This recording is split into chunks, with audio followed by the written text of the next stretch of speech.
राष्ट्रीय स्वयंसेवक संघ की राष्ट्रीय कार्यकारिणी के सदस्य इंद्रेश कुमार ने बीजेपी के अहंकार पर सवाल खड़ा किया। इंद्रेश कुमार ने कहा कि अहंकार की वजह से भगवान राम ने बीजेपी को 241 पर रोक दिया। उन्होंने कहा कि जिन्होंने राम की भक्ति की लेकिन अहंकार आया तो जो शक्ति उन्हें मिलनी चाहिए थी वो नहीं दी। कहा राम सबके साथ न्याय करते हैं। जयपुर के कानौता में राम रथ अयोध्या दर्शन पूजन समारोह में बोलते हुए इंद्रेश कुमार ने कहा कि जिनकी राम के प्रति श्रद्धा नहीं थी उन सबको 234 पर रोक दिया, एक नंबर नहीं आने दिया।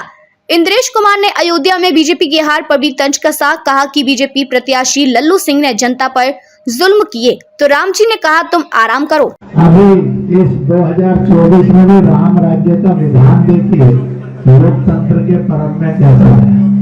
जिन्होंने राम की भक्ति की और धीरे धीरे अहंकार आ गया, उस पार्टी को सबसे बड़ी पार्टी घोषित कर दिया और उसका और जो पूरा उसको मत मिलना चाहिए, जो शक्ति मिलनी चाहिए, वो भगवान ने अहंकार के कारण दिया।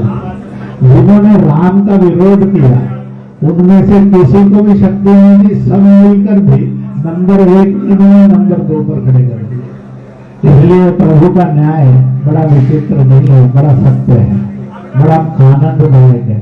इसलिए जिस पार्टी ने भक्ति की अहंकार आया उसको 241 पर रोक दिया तो सबसे बड़ी बात थी। जिनके अंदर राम की अनास्था थी, अश्रद्धा थी और उनको सबको मिलकर 234 पर रोक दिया।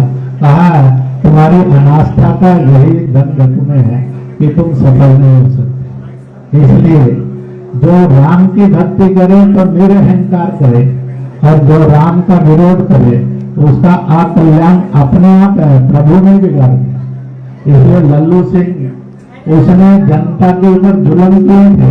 राम जी ने कहा थोड़ी देर 5 साल विश्राम कर ले, अगली बार देख लेंगे तेरे क्या करना। इसलिए राम भेदभाव नहीं करते हैं, राम सजा नहीं देते, राम किसी का विलाप नहीं करवाते हैं। राम सबको न्याय देते थे, देते हैं, देते रहेंगे। राम सदा न्याय प्रिय थे, रहेंगे।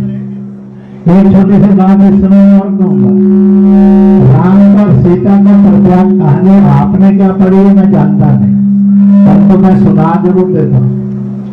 राम राज्य करते करते हर 100 वर्ष के बाद अश्वमेध यज्ञ करते थे, जिसमें कोई कर्जदार न रहे, कोई रोगग्रस्त न रहे, कोई बिना छत के नहीं रहे, कोई बिना शिक्षा के नहीं रहे, कोई बिना रोजगार के नहीं रहे। जब ऐसा हो जाता था तो अश्वमेध यज्ञ करते थे। कहते हैं कि उन्होंने 100 वर्ष के बाद 100 अश्वमेध यज्ञ किए। इसलिए राम का राज्य 11,000 वर्ष का राज्य था। दुनिया के अंदर इतना बड़ा राज्य आज तक नहीं हुआ किसी का, और यही एकमात्र राज्य था जो इतने वर्ष का था। और इस राज्य में करते करते अंत में एक समय आता है जब माँ भी घूमने के लिए जाती थी।